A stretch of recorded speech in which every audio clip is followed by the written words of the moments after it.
I think I promised this is like the last slide. I know we're really running out of time here. The last the last phase we talked about was forming kind of your full structure here. We had talked about doing the background research, doing the outreach, building your membership and all. So when you actually have a formal Green Party local or a formal campaign that has been structured or ready to be structured, what are the kind of things that you look at? The top tip that I want to point out quick, and this, there's more to it obviously, is to avoid the so-called tyranny of structurelessness, which is a really big thing that tends to come around green circles because Greens have the values of we want to promote grassroots democracy, decentralization, and folks making decisions for themselves. And these are all really great values. But in order to implement them correctly, actually takes a lot of organization and a lot of cooperation and coordination. And that's kind of where a lot of folks fail. It's where the Green Party has historically not always done as well as it should have. So we want to try to avoid the tyranny of structurelessness. And this is a quote that I want to say is from Howie Hawkins, but I don't remember. An organization without common policies, without even the means to establish common policies and actions, is not decentralized, it's disorganized. There is a difference between decentralized and disorganized. We want to be decentralized, but that means we have to be very organized, very with good communication, with good cooperation, with good decision-making structures, all of that stuff. If we don't have those things, then it just becomes a disorganized mess. So we want to try to avoid that. Some things to keep in mind in order to be more organized is to have a good set of bylaws that set a democratic decision-making process, whatever that is. It could be majority vote or a 2/3 vote or some form of consensus making, whatever fits for your group. You want to make sure you define who the members are, who you're accountable to, who the officers are, what their duties and responsibilities are, and how you elect them. It's probably going to be inevitable that at some point, some members will have some sort of disagreement or conflict, and it doesn't mean that either of them are bad people or whatever, but just, disputes happen, right? Conflict happens. And that's part of democracy, to learn how to deal with it. So make sure that you have some sort of dispute or conflict resolution plan in place before it happens, because otherwise it can be, it can derail a lot of efforts, right? If you're kind of trying to figure out how to handle it as you go. It's better to set that up front and set the expectation up front. And then lastly, most organizations need money to do things. And we want to avoid the traps of behaving like capitalists, but we do need money. So one common way of doing it is membership dues. So you want to set membership dues and all in your bylaws as well. There's also a lot of infrastructure that you need, particularly for doing digital outreach and engagement, like we said. A CRM where your contact list is, so that you can email people, you can text people, you can tag them based on the levels of engagement, the ladders of engagement we were talking about. So you know who to contact for what type of action or whatever. That's where CRM is really good. There's a lot of different ones that exist. You can use Nation Builder, Action Network, MailChimp to some degree can help you with this. There's a lot of options there. You need communication and project management stuff. Slack and Basecamp and whatnot are good things to do communications and project management, to manage documents and to-do lists and tasks and stuff like that. And lastly, you need digital engagement, which a lot of times is built into the CRM stuff, so that you can have online petitions and online surveys and all that people can fill out and forward to their friends and share on social media and all that stuff. There's obviously a lot that goes into this stuff. Chris has a really great systems workshop that he did at a previous Green Party annual national meeting. So there's YouTube videos for that. I'm sure that we'll probably revisit it as GSOP videos too at some point in future educational videos.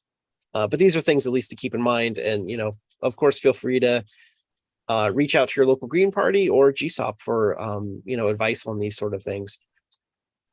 So one real quick, we had a question on YouTube. What do you do when a new member disagrees with a policy? And what did you say? I didn't hear the question. Oh, what do you do when you have a new member who disagrees with a policy and it's an important issue to them? Oh yeah. And I mainly want to bring it up because here's where we talked about conflict resolution. Here's where you talked about decision making. So I mean, I guess there's a few ways, kind of thresholds, I guess would be the best way to describe it. Right. There may be some things that are non-negotiable, with your organization. The Green Party of Florida just split ways with a candidate because they had fundamental disagreements over key issues like reparations. Mm. And the Green Party of Florida wasn't willing to bend. The Green Party of the United States disaffiliated the Green Party of Georgia because of positions on trans right, their anti-trans positions that they took. And the National Committee of the Green Party had voted, and it was a supermajority vote to withdraw their affiliation, so that they are no longer a part of the Green Party of the United States, because it was decided that that was an issue, that was a position that we weren't going to compromise on. That said, platforms, especially national political party platforms, are massive, right? If you actually read through the Green Party platform, you'll find out in many ways, it's contradictory, right? So it's not the end of the. So the first threshold is those core beliefs, right?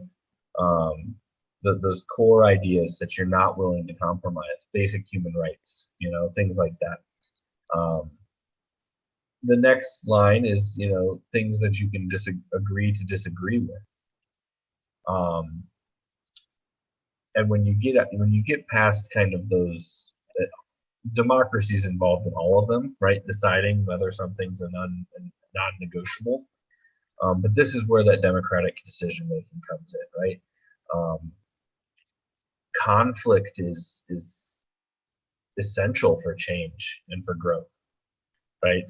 So when these conflicts come up, we've got to, as an organization, be able to address them in a direct and respectful and positive manner, right? We've got to be able to not burn all the bridges because we disagree over 5% on an issue, right? And to do that, we've got to be able to have, comradely discourse.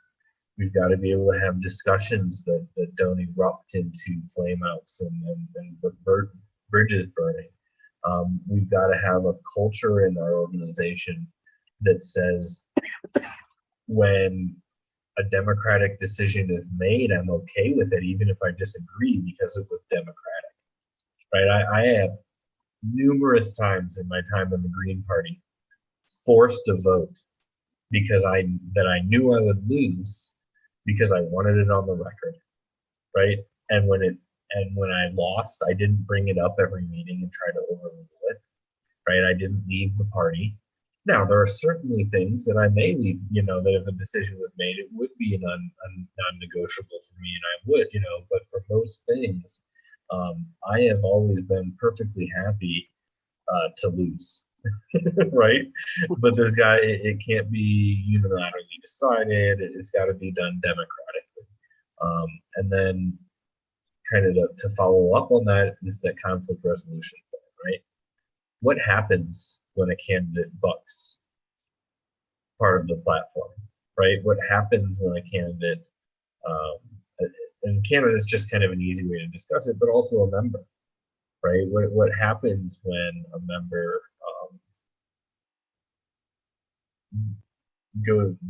acts or says or speaks against, something that the party broadly believes, and how do you address it? How do you have those discussions? What kind of disciplinary actions are taken? What kind of, all of that kind of stuff. So it's absolutely essential to have, and it's got to be in place beforehand, right? Your democratic decision-making process has to be in place beforehand. Your conflict resolution process has to be in place beforehand. One example I'd use is that we had an event that we were expecting disruption at. And we were trying to stop the disruption from happening. But weeks before the event even happened, when our organization met for our monthly meeting, we had an in-depth discussion about the expected disruption. And we agreed before the fact, before the event, how we would respond if X, Y, or Z happened. So when the event happened and the disruption happened, there was no real big debate, right? There had been a democratic decision that was thought out and made beforehand, and it's smoothly was dealt with in terms of, that event. So by having those things in place, you can deal with it way better. And I'll say the lack of conflict resolution, infrastructure and institutions and processes, the lack of, we like to throw around on the left the idea of restorative justice, but most organizations and most communities don't have a process, don't have an apparatus to actually deliver it. So when someone's, raises ire, you're trying to work out what restorative justice looks like with hostile parties, because it's fresh and it's raw and it's real, right? Whereas it's way smoother to deal with these things if you know, okay, this is what it takes to file a complaint to someone. This is the due process that they get. This is how we handle, the discussion and the conflict resolution. These are prescribed, disciplinary actions that can be levied. If those things are all worked out ahead of time, it goes a whole lot smoother, and it makes it also a lot easier for someone to decide if something's a hill they're willing to die on. Right? There's a lot of times where had someone known that the end result could be them being removed from an organization, losing their right to participation, they may not have decided to dig their heels in. But when there's no process in place, there's no mechanism to encourage them to, consider the consequences. So yeah, when there's conflict, there's the thresholds of acceptable disagreement, which are pretty, in political parties are pretty broad. But once you get past those thresholds, it's all about, having pre-planned, pre-figured out democratic decision-making processes and conflict resolution processes. Yeah, for sure. Yeah, when it comes to that sort of disagreement, like Chris was saying, it depends on what level of disagreement. Somebody that's some far right person, simply just doesn't fit in with the Green Party. It doesn't fit with our green values. So, that would not be the right organization for them to join.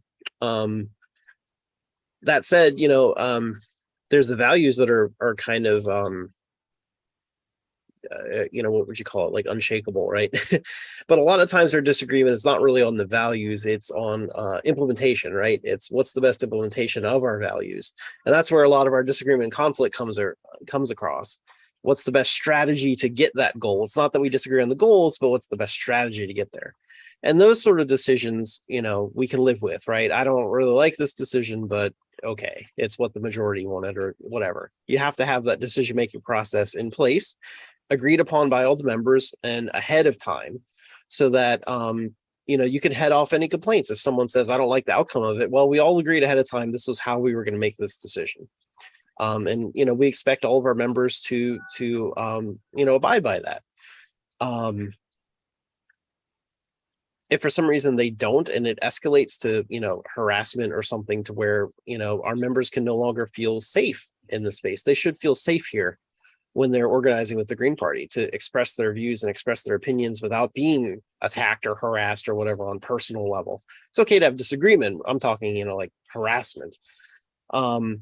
then you got to have that conflict resolution plan where you can talk with them, you can mediate with them, you can ideally set up a restorative justice program to address it in a way where everyone, you know, feels safe and you know, all the harms are resolved. If for some reason that can't happen, then, you know, the thing you might have to do is ask that person to leave the organization. You've got to do what is good for all of the members, right? So it can be tough sometimes to know the best thing. And there's a lot of books on how to do restorative justice, how to do conflict resolution, how to do mediation. There's books on how to do, you know, consensus process and decision making. So there's plenty more to learn about all this stuff. You know, which again will have to be future videos, but you can always ask us questions and all. There's a lot of us that have been around and seen lots of this stuff that you can learn from. But this is why it's so important to have it in your bylaws ahead of time so that folks know exactly what the expectations are, so that you can address them in a fair manner, that you're not just making them up as you go, because then people might feel that you're picking on them or that you're not being fair or whatever. If it's decided ahead of time, it's a you know, much more likely to be a fair process that everyone can respect because we agreed on it. And if we don't like the outcome, we can talk and use our decision-making processes to change the process for the future. That's how democracy works. So